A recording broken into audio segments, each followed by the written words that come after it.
Here is the blizzard of January 11th, 2010. This is the snow pile by my window. The window is right over there. And I can't even see anything but snow.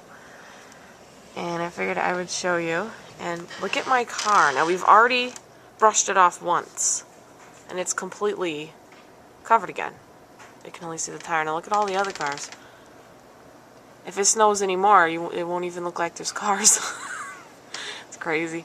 I think we've gotten at least a foot and a half. I mean, look at these snowbanks. This is just like, this is our bush. The snowbanks up to the bush. It's just crazy. I mean, all the snowbanks down there. Look at that. In my mailbox.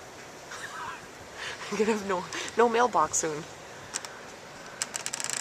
Oh, crazy weather.